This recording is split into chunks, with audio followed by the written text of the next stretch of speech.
Hello, thank you for joining me for this live video. This is our Painterly Pairs first card tutorial, and Painterly Pairs is the product that I'm going to be using for these classes for July. Unfortunately, life got in the way and things didn't quite go the way that I planned. I did want to do this card earlier this week, but I'm here now. Seeing that this is the first tutorial for this month, I'm going to do a quick run through of the products. It's the new online exclusive, so we have the Perfectly Pairs stamp set. It has matching dies. The DSP is lovely. So this one, the flowers, the big pairs, the little pairs, and the leaves will all cut out with the dies. That you could use as a scrapbooking page or cut it into separate pieces. You could even cut out the pairs and use them on their own. Okay, it looks like the rest of them are upside down. Let's just turn them. So we've got that one, that one, that one, and that one. Now, I wasn't entirely sure about pairs, but now that I've been using it, I actually love this paper and I am enjoying the suite. Those are the reverse sides of the paper, so they're a little bit more subtle, usable, not as busy. Now, I am going to be doing a stamp camp on the 9th of August, and that's the Avid Crafting Collective stamp camp with Julia Quinn and Jane Clothier. So let me just show you. These are my cards. We each designed 3 cards. So these are my cards that we're going to be making in that stamp camp. That one's a little bit of sort of a fancy fold. They're busy working on their cards and we are writing up the tutorial. I will put a link to that stamp camp if you want to sign up and join. You can either get the bundle and the class kit, or the class kit, which will have everything that you need to make all the cards. It's a quarter pack of DSP, all the card stock, a pack of the embellishments, 1.5 meters of ribbon, and the envelopes. Okay, so love to have you join that. If you don't want all of that, you've already got it, or you live overseas, or you just want the tutorial, you can join just with the tutorial and you'll get those Facebook Lives as well. Alright, now the card that we're going to be making today is one that I'm super excited about. It's actually a card that was made by Sam Collette in Mixed Up Crafts, but it's been resized so that it'll fit into a standard envelope. Okay, her card was quite big, but this will fit into a standard envelope, so it will stand. It's always getting the camera angle, so that's what it looks like when it's opened. And the back, those sort of folds and diamonds at the back are quite impressive too. Now, this is one of those cards that looks like it's really complicated, but as long as you do your scoring carefully, it's actually not. Okay, so let's get busy with the scoring. I just need to put in my scoreboard over here and try and have it the right way up. Now, what we're going to do is first score at 5 centimeters, 8.5 centimeters. I need to just open that. 15.5 centimeters and 19 centimeters. If you're working in inches, that's 2, 3 1/8, 6 1/8, and 7.5. Okay. And now what we're going to do is find my pencil, and I'm going to mark the top and the bottom at 12 centimeters. Just try and get that straight. Okay, so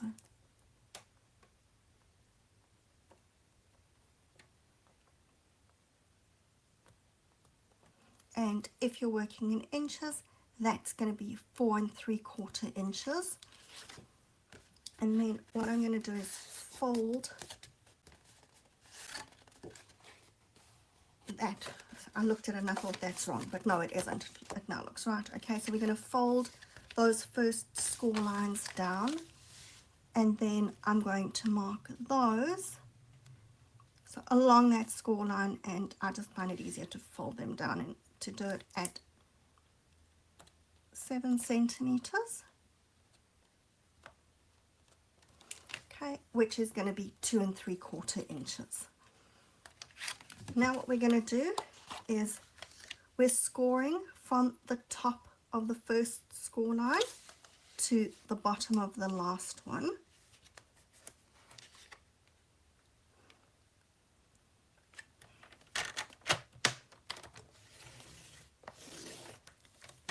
And we're doing the same in the opposite direction, so top of the last score line to the bottom of the first one.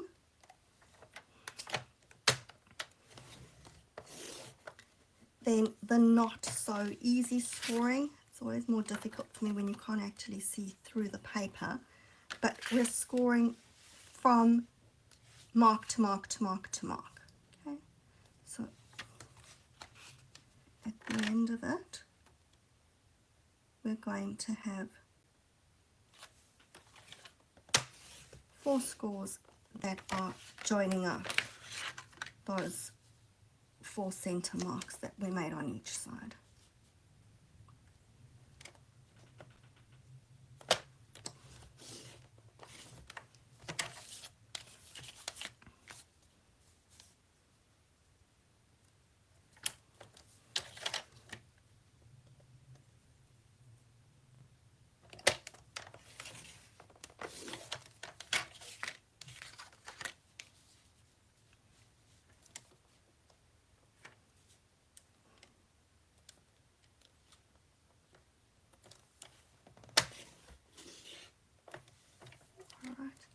And before we put the scoreboard away, what we're going to do now is we're going to cut from those 2 marks. So from that first to the last score line. And now we're going to hope that I managed to do all of that really accurately while I was on camera, because sometimes things don't always work well on camera. Alright, so we're going to fold along the vertical lines, and I'm flipping the card over so those 2 folds are valley folds, and now I'm going to fold all my diagonal lines, and those are going to be mountain folds.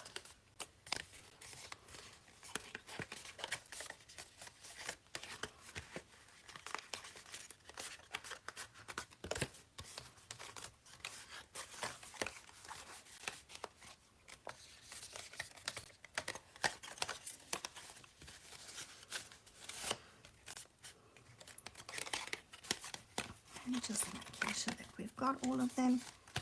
And now, if I just fold along those lines, it should fold quite easily, and my diamonds go into place where they're supposed to. There we go. Right.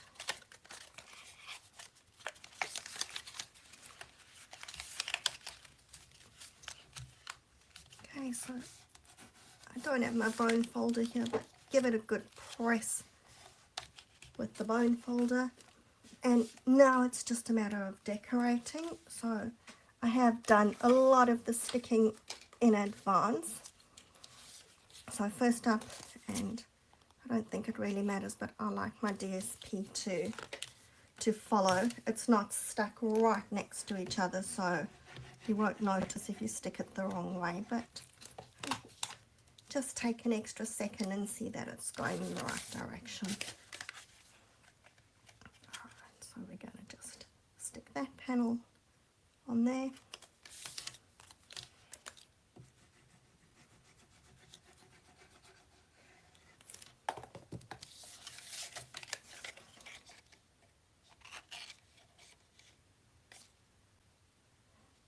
that one on there.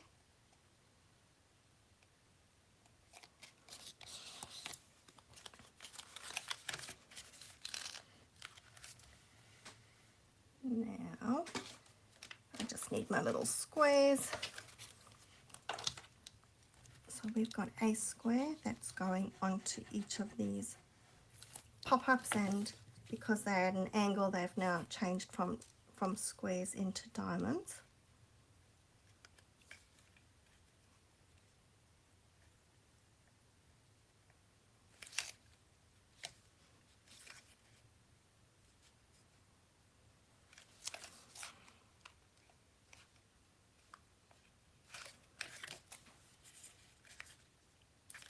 Don't know what's going on with my eyes today. It doesn't look like that wants to go straight, but I don't know whether it's me or the square. It could have been stuck.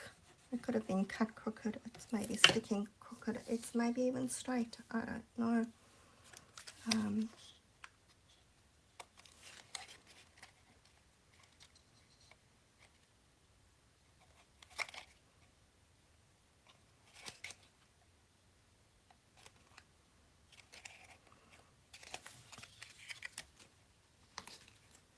All right, and then I have another square, so that's cut out from, I think it's the second largest square in the Stylish Shapes, and we're just going to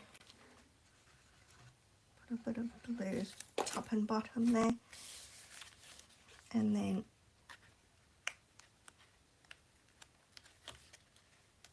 try and line that up that it's kind of in the middle and kind of straight with those top and bottom squares.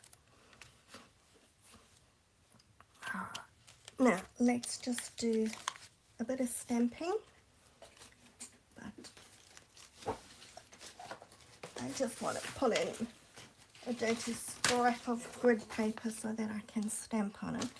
Now this is for the strips, so writing panels on the back here, and I can't tell you which way to stamp this. Sometimes I find it easier to stamp the outline first. Sometimes I find it easier to stamp the fill-in. I think the last time I did the fill-in, but when I was preparing for this card, I couldn't get it right, so I had to do it stamping the outside. So it's just whatever works easiest for you.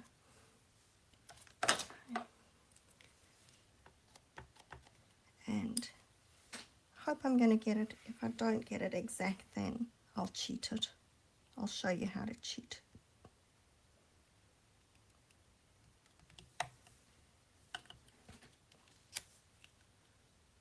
Okay, it's close enough, but it's actually really off there. Okay, no, sorry. I was looking at the bottom, but it's pretty off there. I'm going to try one more time and see if I can get it any better.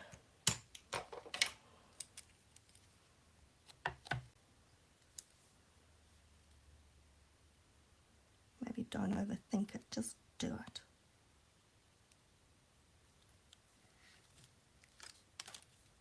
That's much better. Alright, so now what we're going to do is just, with my blender pen, pick up a little bit of the Mossy Meadow ink and colour the leaves. Now, if you're wondering why that one looks so much darker, that's also Mossy Meadow, but that was me using an ink pad at a friend's place, and for whatever reason her Mossy Meadow is stamping much darker than mine is, because this one's actually been re-inked and it's still coming up lighter. But anyway, pears come in different colours, so that's okay. Now what you're going to do is you're going to stamp two of those. Okay, so we've got two writing panels at the back, so we're stamping two of those. Shouldn't have stuck that on there. And you're stamping another one that you're going to die cut. And then we have some flowers. I had another one, but that's okay. So I had actually die cut two flowers because I thought I wasn't sure if I'd be able to stamp the centers with it already cut out, but now I don't know where my other ones got to. So stamp the centers. I find it easier to work on a bigger piece of paper and then die cut, and then again just with the blender pen we're going to just color in the petals with my Calypso Coral.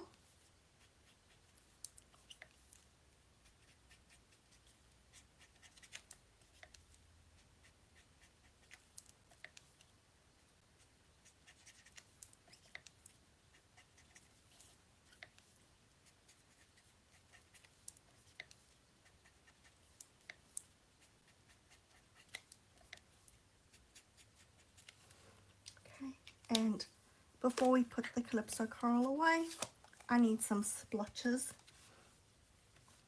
So we're just going to just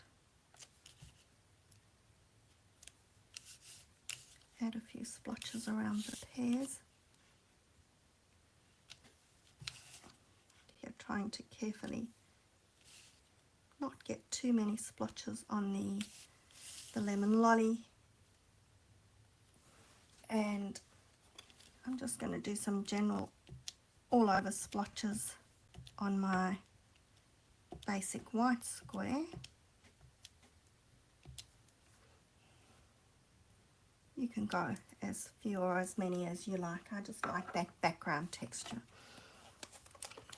Alright, now that's most of our stamping done.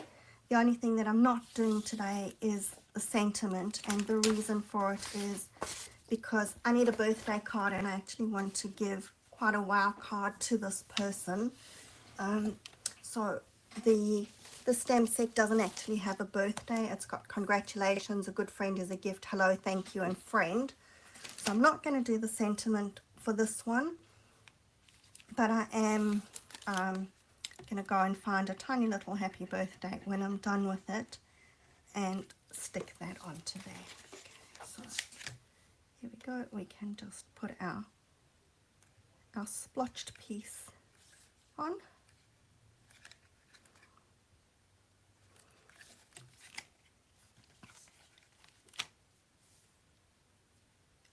Oops, just realized that I actually had 2 lots of flowers and I thought I only had 1. Okay, never mind. Flowers can be added later. Alright, so some dimensionals behind the pears.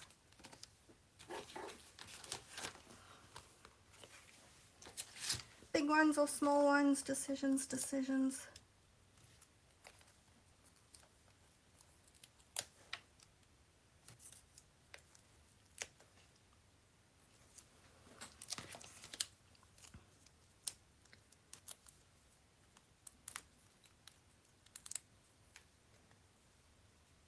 Just going to pop our pears on there.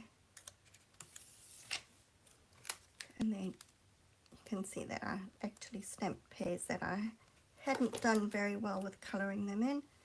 So I just turned it over and stamped flowers on the back. I just want this to stay on my square. We need another lot of flowers for that side, but I will get them and I'll stamp them and stick them on. I'll probably find the other ones and see whether I can stamp the centers in when it's already die cut. That's a challenge for me. Okay,